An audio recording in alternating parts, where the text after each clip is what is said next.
بسیار کار خوب شد رئیس صاحب. خوب شد کم و دیگر گم کردی. اون اصلا قمرای یک سر اصلا خورده نمیشه.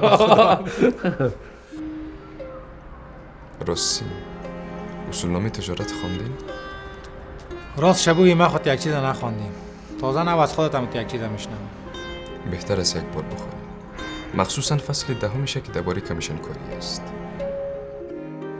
احمد جان، در افغانستان صداقت مداقت نمانده و نه به درد میخوره.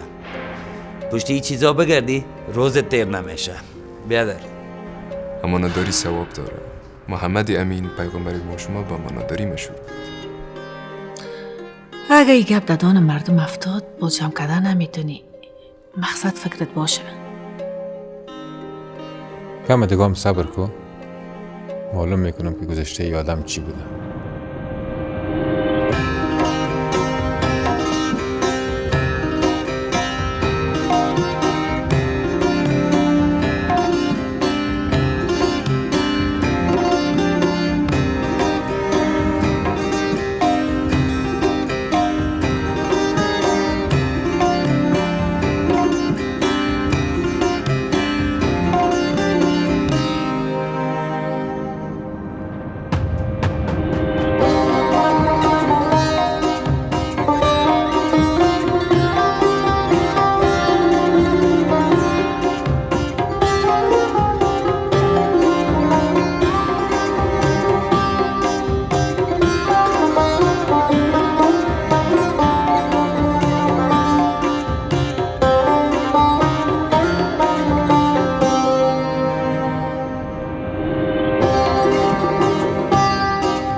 بسیاری وقت فکر میکنم که به شرکت بسته کنیم، بریم در کشور دیگه زندگی کنیم، ولی میفهمی دلم به زحمت‌های میسوزه. والله وضعیت خراب است، ولی خب کجا بریم؟ اکثرا ما فکر میکنم بیاین امید داشته باشیم تا خداوند مرحمت کنه که وضعیت خوبتر شود.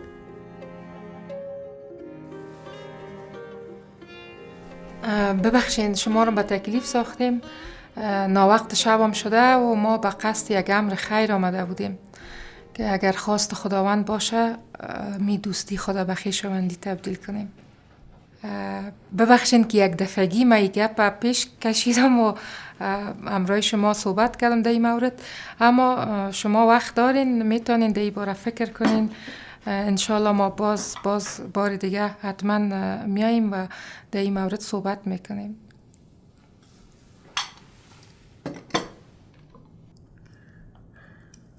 شما بسیار زیاد خوش آمدین، قدمتان سر چشم ما. من خوشحال شدم که چند دقیقه شیشتیم با هم صحبت کردیم. خوشحال میشم که این رفت آمدهای ما شما ادامه داشته باشه.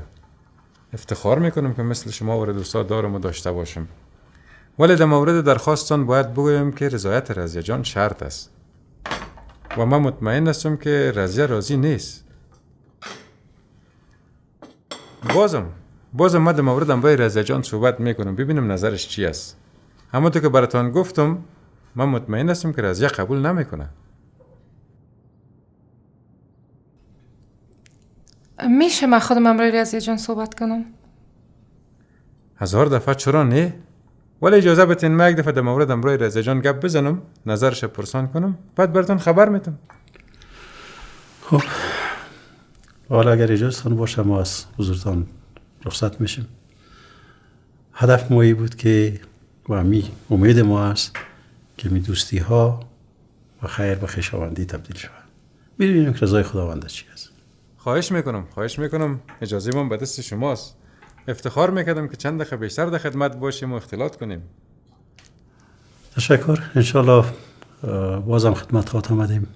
خداوند جان جور بده. ما شما اینجا هستیم دیگه.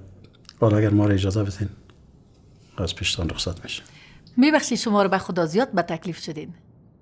خواهش میکنم شما بخشین.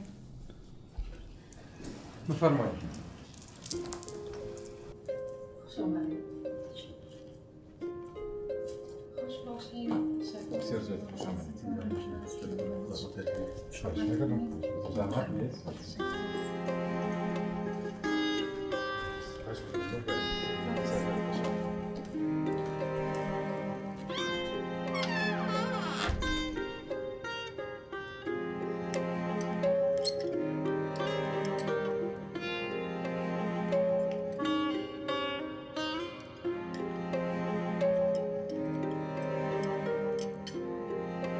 شیرین جان، چطور است منور؟ خبر داری؟ حال خودش شد. چیزی کار داشت؟ کی بچه زدت نباشه. اونا متوجهش باشی. چشم.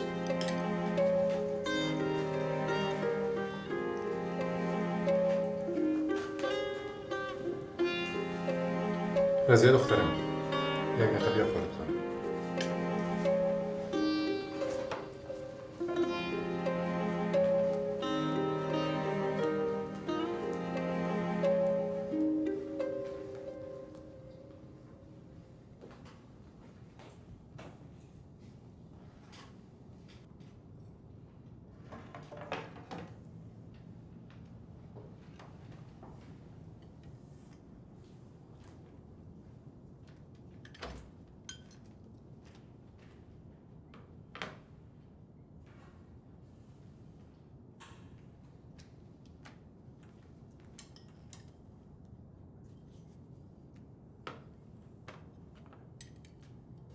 مهمانای دیشب جواب کردین؟ بله پدر جوابشان داد. میموندین یک چند دقیقه دیگه میموندن. وقتی که نمیشه چی لازم که مردم ناق سرگردان کنیم؟ چرا نمیشه؟ مردمای بدی بودن؟ خوب بدشان به من مربوط نیست. خب مطمئن هستم که رضیه قبولشان نمیکنه.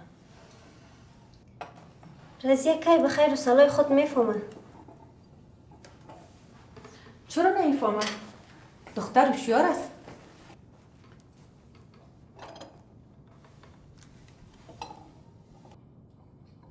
هوشیار است که پشت احمد گرفته و احمد طرفش سایلام نمیکنه. به نظرم نباید قدر زود جوابشان میداده. یعنی چی که طرف سایل نمیکنه؟ مادر، شما متوجه نیستین یا نمیخواین متوجه باشین؟ رفتار احمد امرای رضیه یک بار ببینین که چقدر سرد است. رضیه رو خودش کورش کرده و چیزا را اصلا نمیبینه. شما خوب باید متوجه باشین. تو قسم میبینی؟ اما من قسم فکر نمیکنم. احمد تفلک تمام مسئولیت شرکت در گردنش است.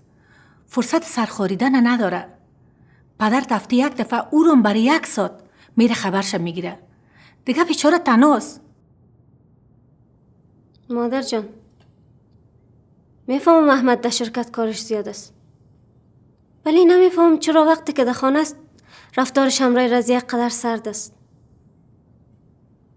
نه یک لبخندی، نه یک سیلی، نه یک نشانه‌ای که نشان بده احمدم و رضیه نظر داره. من جگرم خون میشه وقتی میبینم رضیه پیش احمد قدر سبک میشه. دخترم باید صبر کنی. تا چی وقت؟ اگر رضیه می رقم پیش بره به احمد بگویه نه، میفهمین سر رضیه چی میایه؟ به نظرم هر چی زودتر تکلیفی دوتا روشن شوه بهتر است مادر.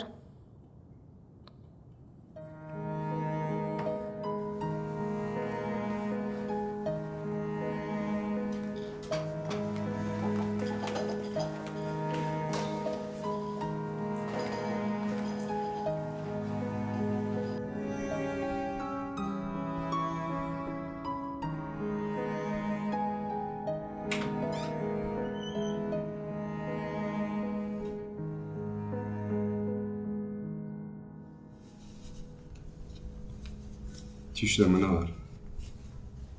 درباره یک موضوع هم باید گپ میزدم. وقت دادی؟ درباره چی چیزی؟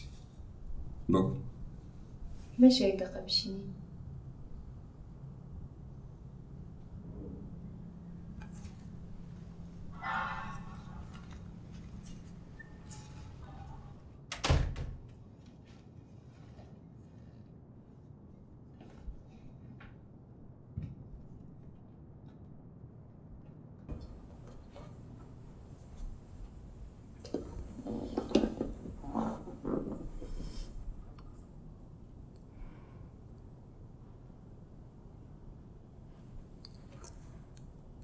احمد درباره از خانواده چی فکر میکنی؟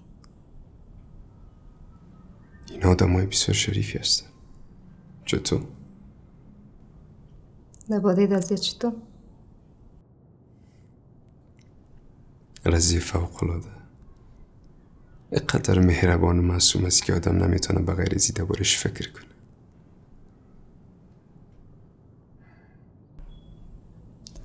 احمد تو فکر نمیکنی که رضیه نسبت به تو خود راحت احساس میکنه؟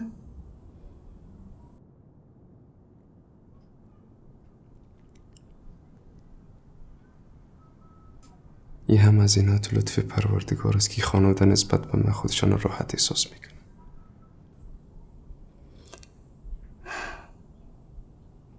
تیرتا نبید احمد.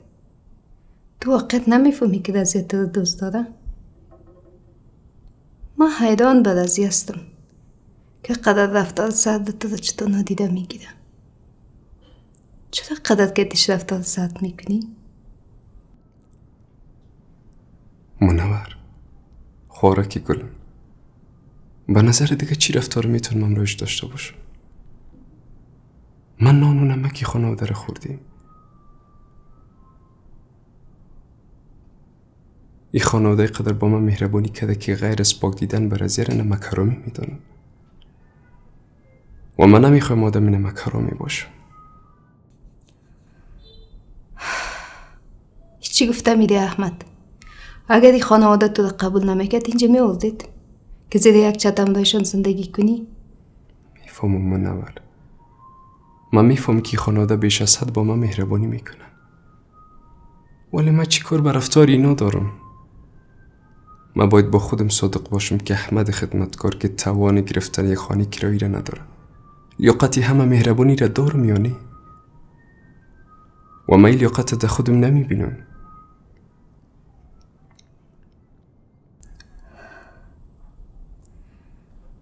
من واقعا تو رو هیچ درک کرده نمیتونم. تو چه قسم آدم هستی احمد؟ تو میفهمی که تزی رفتارت بعد از ظلم میکنی؟ هیچ نمیفهم شما مردا با غیر از کار شد درباره از این موضوعات فکر نمیکنی. احمد، از تو میخوایم در پالی کار در این موضوع فکر کنی.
رضیه بچیم؟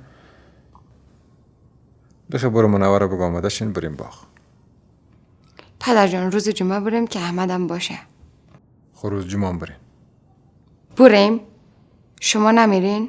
من میرم یک جای دورتر. کجا؟ تا ایرات میرم چند روز خانه مشتاق. خو خی احمد تنها میمونین و خودتان خوب چکرها را میزنین. چکر نمیرم قند پدر. میرم یک چند روز خانه مشتاق بشینم. هرچند که احترام و اطمینان کامل به خانوادهش دارم. بازم گفتم یک چند روز بشینم رفتار و کردار دخترش رو ببینم. اگر خدا قسمت کنه یک فکر به حال سلیم کنم.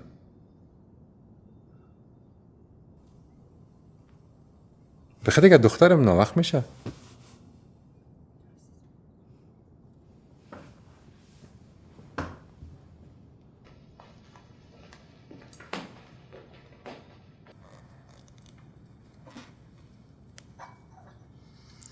کار تو مثل ضرب المثل ورز که 100 سر تر میکنی 1 سر کل نمیکنی. چطور؟ من نمیگم که با فکر سلیم نباش، مگم اول باید تکلیف رضیه و احمد معلوم میکدی باز پایت به سلیم لچ میکدی.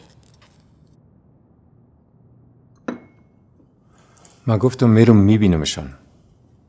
اگر تصمیم 100% شد باز وقت کل ما میریم.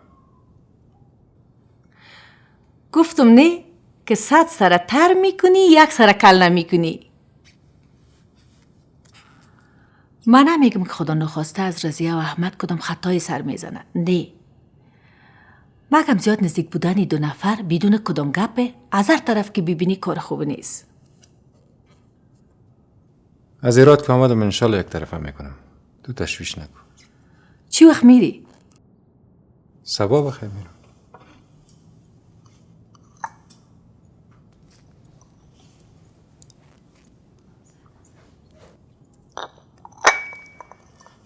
خب بخی خدا کور کردی دیگه. بخی ناوقت میشه. درست سینم آماده میشم. بریم.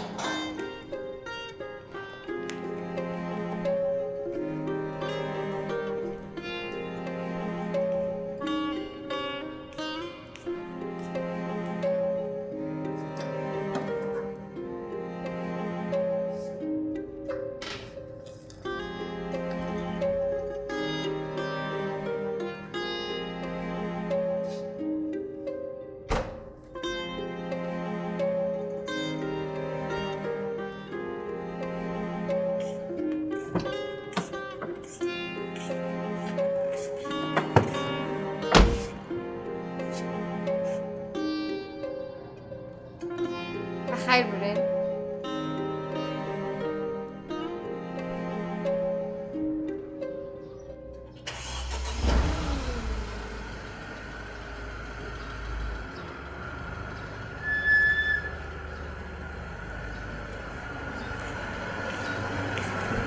مالک دیگر احمد بگوی که زودتر خانه بیه. خوبه بگم برش. خودتون زودتر به خیر از ایراد بیایی. انشالله انشالله. خداحافظ. خداحافظ.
رضیه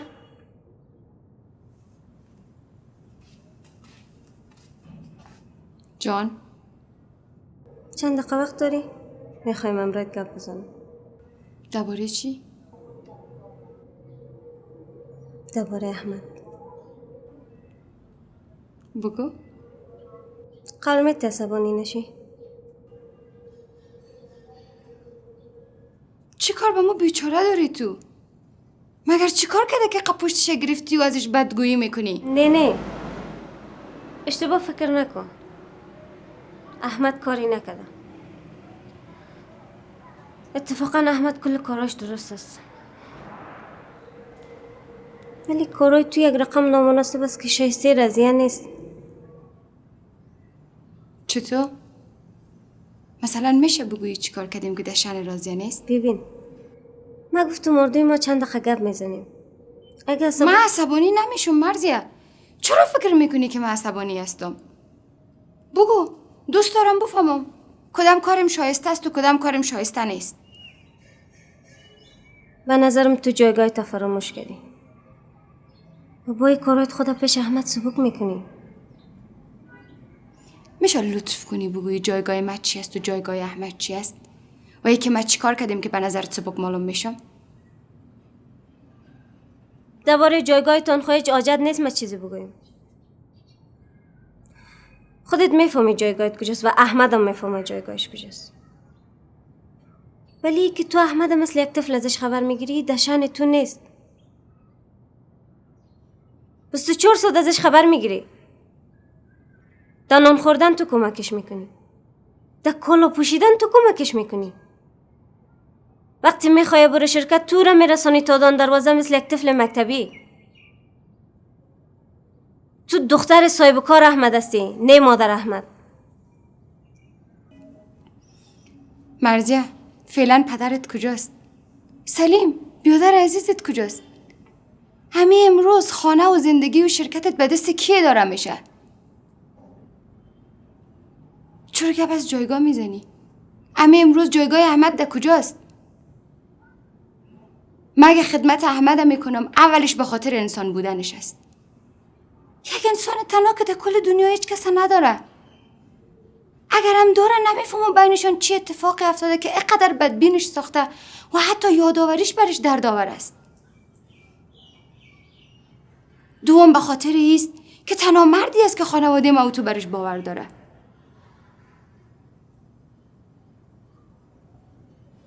مرزیه، کمی قدردان باش. انسانیتت کجا رفته؟ رضیه جان، به خدا قسم من محمد مثل بیادر خود میدانم. از امو شوی که سلیم تلفن قطع کرد و احمد مادر رسان تا شفاخانه، من احمد پیشتر از سلیم میدانم. فقط نگران هستم که احمد درباره کارات کدام فکر دیگه ای نکنه. من کاری که به نظرم درست است همون رو انجام میدم. ای که احمد یا دیگرها چه فکر میکنن مربوط به خودشان میشه.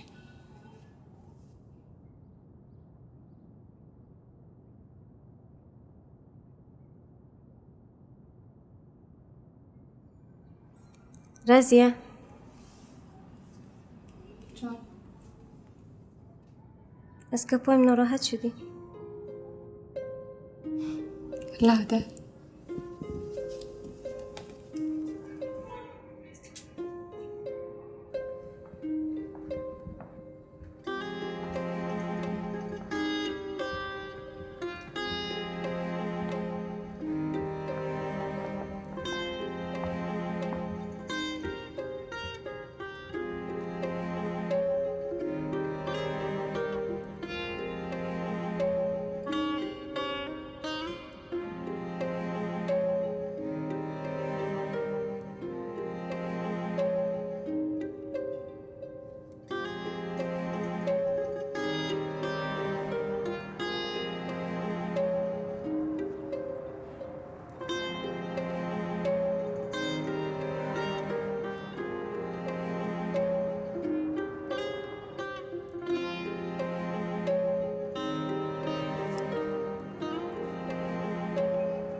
دوی بام اومدی هفته و پوست خراب نکنه. تو باز طلبگار پشتت نمیه. همیالی هم کسی طرفم سیل نمیکنه. چرا فکر میکنی که از طرف سیل نمیکنه؟ نمیفهم. بعضی وقتا فکر میکنم چون کار زیاده است حتما حوصله نداره. اما حداقل وقتی دور یک دسترخوان هستیم خب میتونه لبخند بزنه. من دلم خوش همون یک لبخندش است. فکر نمیکنی که از کدام زن بدی دیده باشه؟ که درباره همه زن همین رقم فکر میکنه؟ یعنی میگی که احمد قبلا زن داشته؟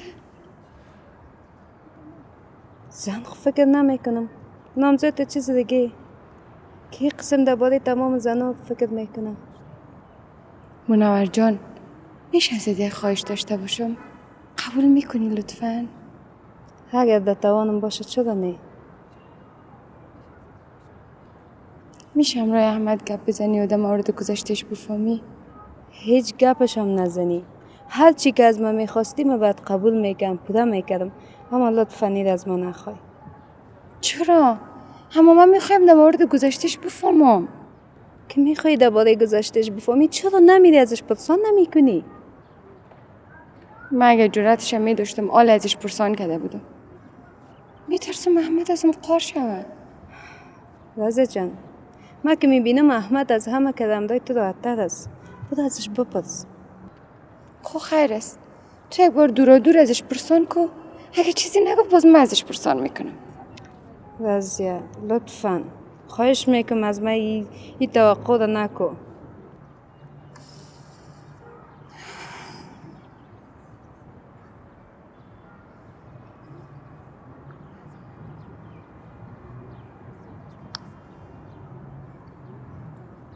کمکت کنم؟ نه جانم، چیزی نمونده، خلاص شد.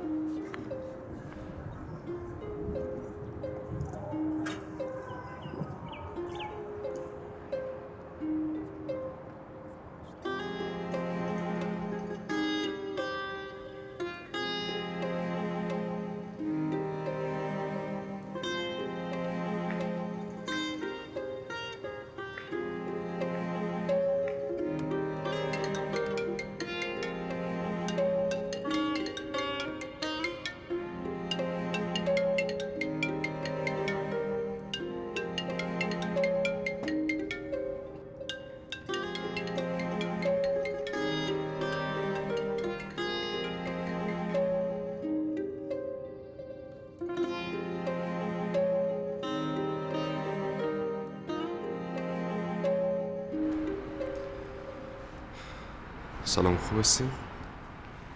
سلام. ببخشین مزاحم که نشده. نه خواهش میکنم. این چی گپ است که میزنین؟ بفرمایید. دیر جواب دادی. چی کار میکردی؟ حساب کتاب رو وارد کامپیوتر میکردم. خیرت؟ خیر و خیرت. گفتم به منور کمک کنم امروز کمی عشق من تو جور کنی. چاش نان نخوری برای جوان میکنی. رضا خانم مرا شرمنده نسازین. ما از خود دیگ داریم، احتاج به قدر زحمت شما نیست. دیگتون خواهر روز است. گفتم شاید دل زده شده باشی برات هوسانه پخته کنم. شما لطف دارین رضا خانم، ولی من راضی به این نیستم که شما به تکلیف شوید. هر روز خو نیست. باز تکلیف چرا؟ ساعت هم تیر میشه.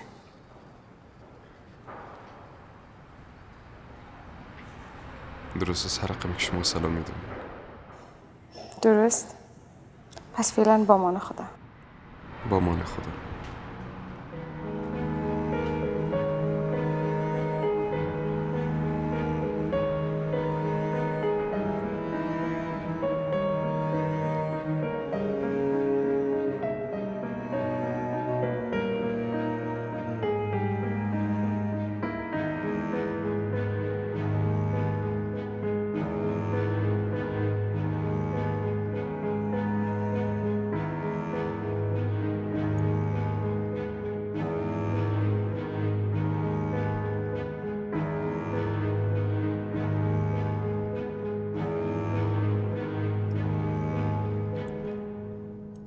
رازیه جان لطفا اون رقم نکن، ما رو استرس میگیره.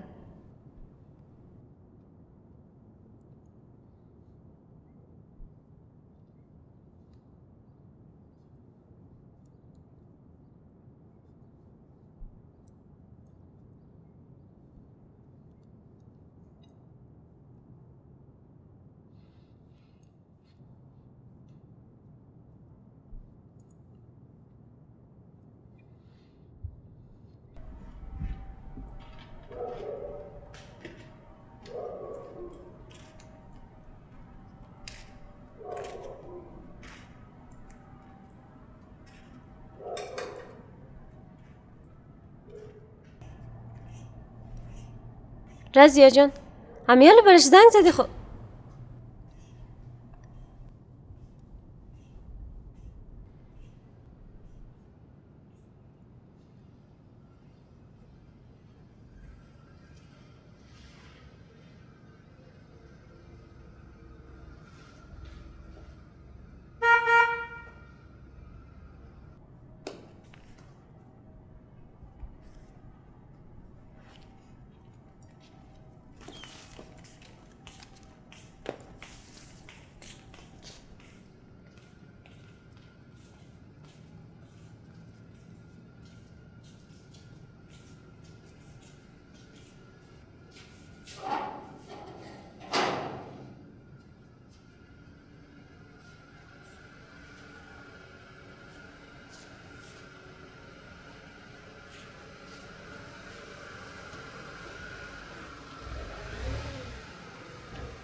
سلام رضی شب شما سلام دیر آمدی؟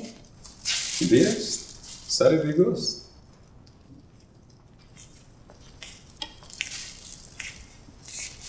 تشکر رضی خون ولی لطفاً دیگه خودتونه و تکلیف نسازی ما چاشت شرکت دید داریم احتیاجی نیست چیزی بریم روان کنیم هر روز خو نیست ما یگان دفعه هوایش به زیده کلیم میزنه باز یگان چیز پخته میکنم برات روان میکنم سلام مادر مانده نباشی و علیکم بچیم خودت مانده نباشی.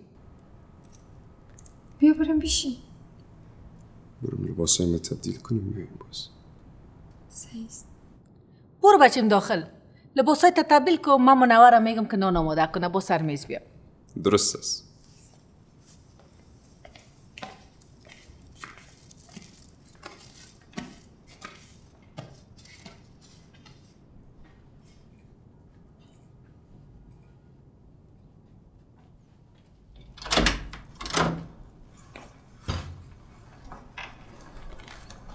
سلام صبح بخیر. سلام صبح شما بخیر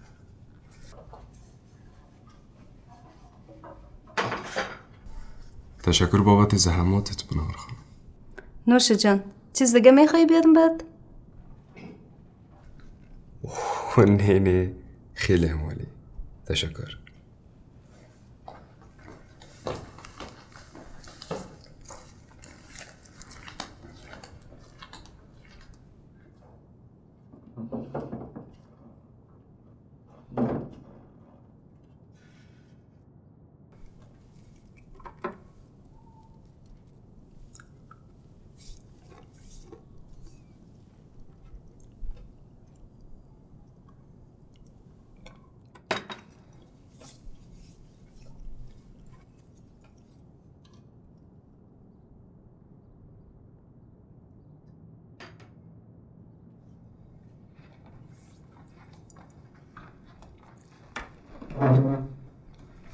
ببخشین رضی خانم متوجه آمدنتون نشدم احمد چرا با این کارت مرا شرمنده میسوزی؟ کدام کارا؟ چرا به خدا بس است احمد جان شاید دیگر از احترام کردنت خوش شون اما من اصلا خوش نمیشم لیاقت و احترام تو از مکده زیادتر است تو از مکده کلانتر هستی و سمت استادی نسبت به من داری قانون طبیعت حکم میکنه که من به تو احترام کنم نه تو به من تو رضی خانم سن سال مهم نیست من همون خدمتکارتان مگر نیستم احمد تو را به خدا که گذشته را قدر یاد ما بیاری و ما را زیادتر از خجالت بدی خدا نکنه رضی خانم چی خجالتی؟ یعنی تو فکر میکنی من یادم میره که استاد معلمم یک وقتی نفر خدمت خانه ما بود و سودای خانه ما را می آورد مگر وظیفه من کارا نبود هر چی که بود تو ما را بازی داده بودی خدا را شکر که تانستیم تو را زودتر بشناسیم دیگه بس است. تو را به خدا قدر شکست نفسی نکو. رضا خانم، یعنی شما میگین که من از عنایت و الطاف پاکی خانواده سوء استفاده کرده و خواستم شما را فریب بتم، ولی جا بجایی کاری مرا هیچ تغییر نداده و پدرتان هم موقع و صاحب کاری همیشگی هستن و من هرگز نیکی هایشان فراموش نمیکنم. اگه کار تغییر خورده نتیجه مقام و مرتبه استاد ارجمندم نبوده؟ تا کجای دنیا دیدی که خدمتکار اقدر لیاقت و کاردانی از خود نشان بده و طبعا اقدر مورد ستایش قرار بگیره؟ میفهمی؟ تو درست مثل نگین ده حلقه خانواده ما شدی و جای نگین ده کجای حلقه است؟ رضی خانم، من زیبنده قدر توصیف است و من باید تعریف تمجید خود من گم میکنم. خب تو غیر مستقیم به من میگی که از پیش چشمم دور شو. درست است. تو حق داری. من همیشه مزاحمت هستم. اما تو نمیفهمی که دیدن تو، گپ زدن همراه تو و نزدیک بودن به تو چه حسی در من ایجاد میکنه. فکر میکنیم برای من رقم نیست. مقصدی نیست که با دیدن تو احساس نمیکنم یک مسافر غریب هستم، اما رقمی که با تو گپ میزنم همه میساسا دارم، چون تو نسبت به من خیلی محبت میکنی، درست مثل خواهرم. بیشین صبحانه تران نوش جان کنی. شما هم بفرمایید بیشین نوش جان کنی. نوش جان مخورده.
امروز شرکت نمیری نه؟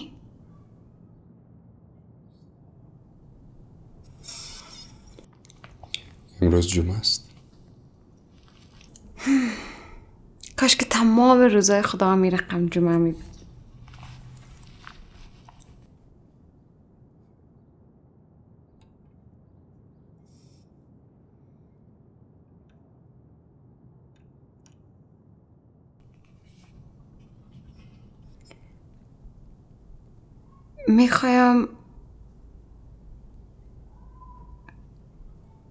میخوایم عقاید کلی مردا را نسبت به زنا برام تشریح کنیم.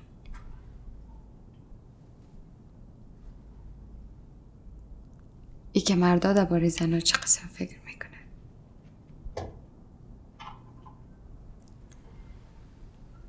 شاید از سوالم تعجب کرده باشین، اما یک شاگرد حق داره چیزی را که نمیفهمه از استاد خود پرسان کنه. اما تو نیست؟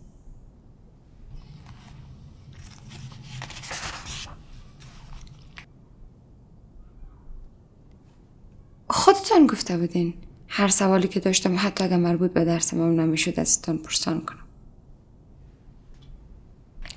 این سوال تا احتیاج به بحث طولانی داره رضی خانم.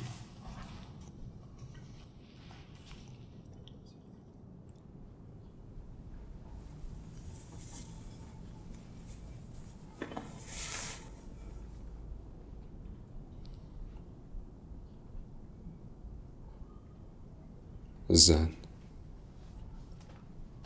این موجود لطیف هدیه و محبت خداوندی است. این موجودات حساس منبع از پاکی، حیا و تراوت هستند. خالق ما اونا را در لازرهای زندگی با بار آورد و با اشک محبت بارورشون کرده و برای ازدیاد نسل بشر به جامعه مردا تحویلشون داده.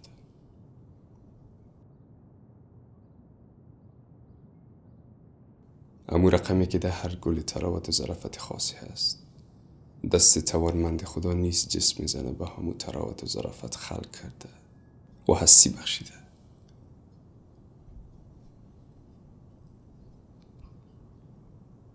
وقتی که زن مادر میشه،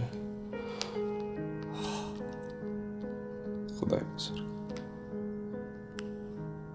یعنی محبت مادر غیر قابل توصیف است.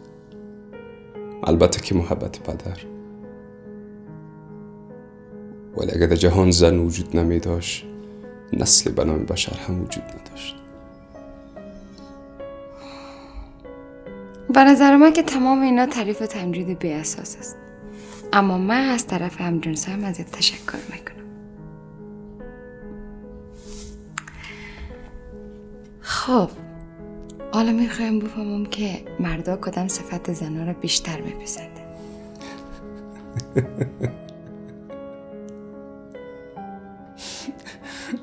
ببخشید که کمی گستاخ شدم.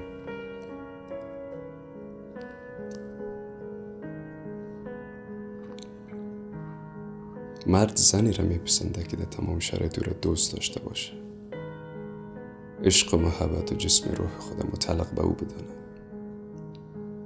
پای از گلیم عفت و حیا دراز سر نکنه و صد البته که مرد هم با جانب پاکی را مراد بکنه. هرچند زیبایی هر زنی مورد نظر مرد است، لیکن سیرت همیشه مورد توجه قرار میگیرد. هر مردی دلبسته زنی میشه که قلب صاف، چهره معصوم، چشمان محجوب و شخصیت یک جانبه داشته باشه، زن دروی نباشه و تمام غم و شادی خودم متعلق به شوهرش بدانه.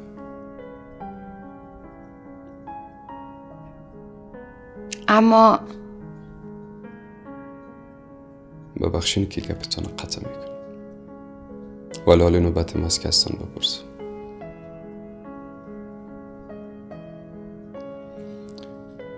زنها در مورد مردا چی فکر میکنه؟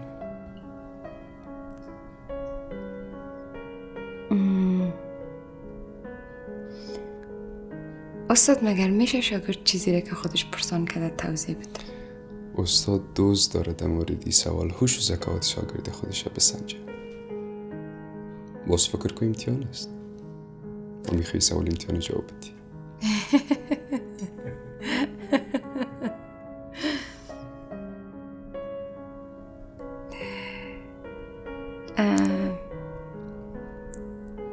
گرچند سخت است که عقاید کلی زنها را بگویم، اما من میتونم بگویم که زن مردی را دوست داره که چشمایش فقط او را ببینه و خلاص. اما تو که مردا متوجه عفت و پاک دامنی زنها هستن، زنام دوست دارن شوهرشان درستکار، با شهامت و حسن اخلاق داشته باشه. زن هیچ وقت مرد عیاش دوست نمی داشته باشه و مهمترین چیزی که یک زن دوست داره از زبان شوهرش بشنوه ای است که از کارهای زنش تعریف کنه. و بگو ادامه بدی.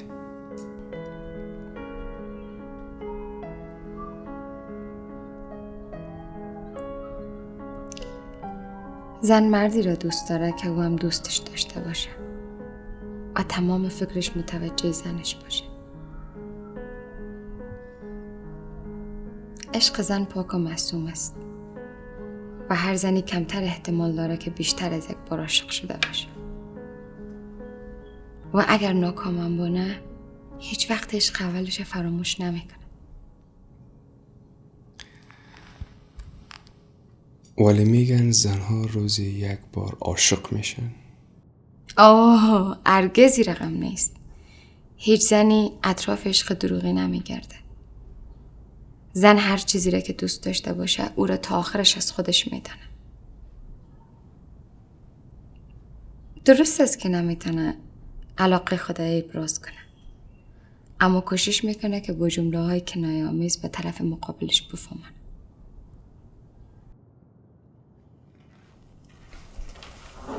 سلام صبح شما بخیر. وعلیکم بچه. او دختر چرا قپر میگی؟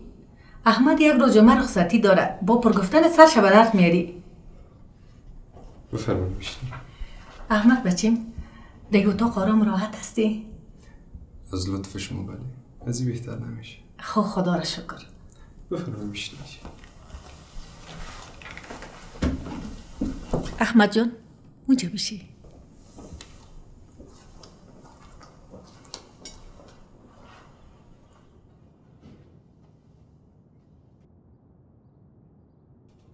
احمد بچیم پدر رضیه از ایراد مال روان کرده؟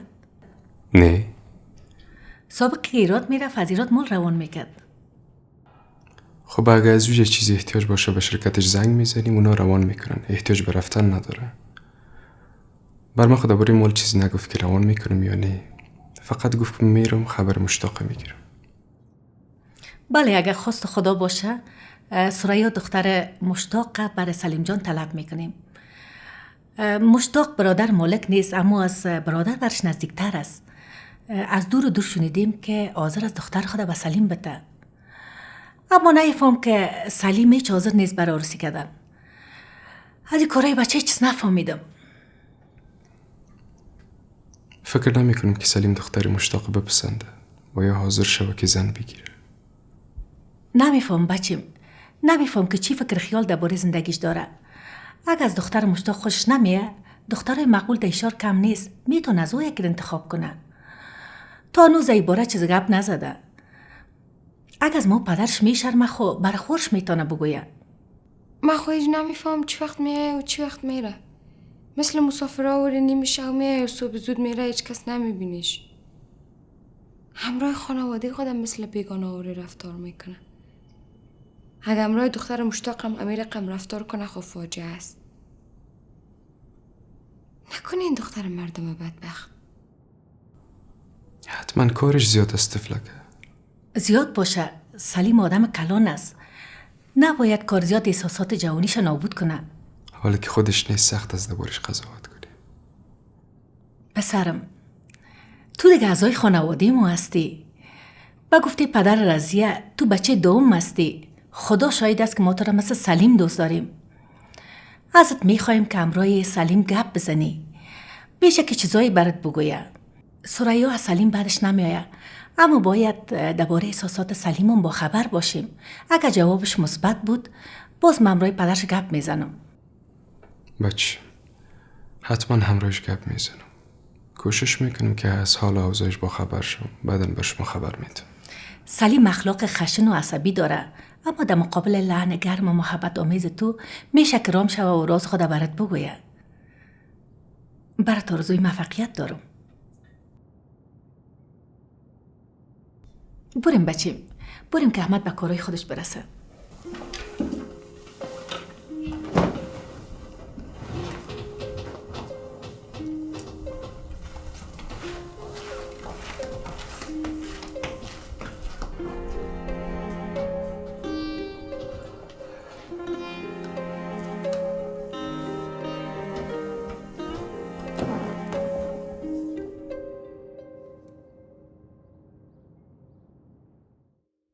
هموطنان عزیز، همکارای ما در نمارسانه با دشواری‌ها و تلاش‌های فراوان این سریال ساختن. ما به خاطر ادامه کار ما و تولید سریال‌های جذاب وطنی به حمایت‌های شما نیازمند هستیم. اگر دوست دارین از هنرمندان، هنر و سینمای کشورتان حمایت کنین، لطفاً با عضویت در کانال نمارسانه که در ادامه ویدیو روش عضویت را میتونین ببینین از نمارسانه حمایت کنین. با سپاس فراوان تیم نمارسانه. پایین ویدیو گزینه جوین کلیک کنید. از صفحه باز شده دوباره گزینه جوین کلیک کنید. شماره کارت و مشخصات تان وارد کرده و گزینه بای را کلیک کنید. به خدا آدم حیران میمانه که از خانواده شریف نجیب مالک صاحب قسمک بچه ناخلف معتاد قمار باز بیرون بیایه. ما واقعا که خجالت میکشم که دربارشون قسم گپ میزنم.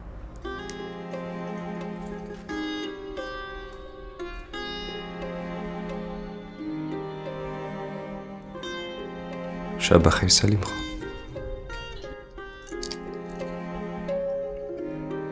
کی هستی؟